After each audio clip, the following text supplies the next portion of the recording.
জানো তো আমাদের এখানে প্রায়শই লোডশেডিং হয়ে যায়, আর এই লোডশেডিং এর সময় গরম থেকে বাঁচতে সব থেকে বেশি যেটা কাজে আসে সেটা হলো হাত পাখা। তাই আজকে আমি একটি কার্ডবোর্ডের সাহায্যে তৈরি করছি একটি হাত পাখা। এই যে তোমরা যে কার্ডবোর্ডটা দেখছো সেটা হলো একটি কেকের বেস বোর্ড। বেশ কয়েকদিন আগে দিদির জন্মদিনে কেক আনা হয়েছিল, আর সেখান থেকে এই বোর্ডটি আমি সংগ্রহ করেছি।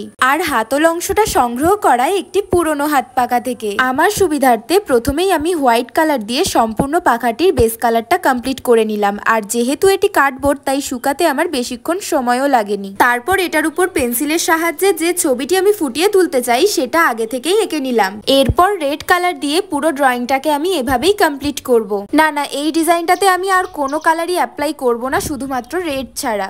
এখানে আমি একটি পাখির সুন্দর দৃশ্য ফুটিয়ে তুলতে চেষ্টা করছি, তবে একটু অন্য স্টাইলে। আচ্ছা, এই স্টাইলটার নাম কি তোমাদের কারোর জানা আছে? জানা থাকলে কিন্তু অবশ্যই কমেন্টে জানিও। পরিবেশ এবং মানুষের জীবনে পাখির অবদান কিন্তু অনস্বীকার্য। পাখি যেমন পরিবেশের ভারসাম্য বজায় রাখতে সাহায্য করে, ঠিক তেমনি খাদ্য শৃঙ্খলকে নিয়ন্ত্রণ করতে এবং বিভিন্নভাবে মানুষের উপকারে আসতে পারে। সুতরাং পাখি শুধু প্রকৃতির শোভা নয়, বরং পরিবেশ ও মানুষের জীবনে এক অপরিহার্য উপাদান, যা আমাদেরকেই রক্ষা করতে হবে। সম্পূর্ণ ডিজাইনটা কমপ্লিট হলে সাইড দিয়ে আমি রেড ফিতে কুচি করে লাগিয়ে দিচ্ছি। And this is the final look guys. কেমন হয়েছে আমাকে কিন্তু কমেন্টে অবশ্যই জানাতে ভুলো না। So see you the next one, and thanks for watching. Tata.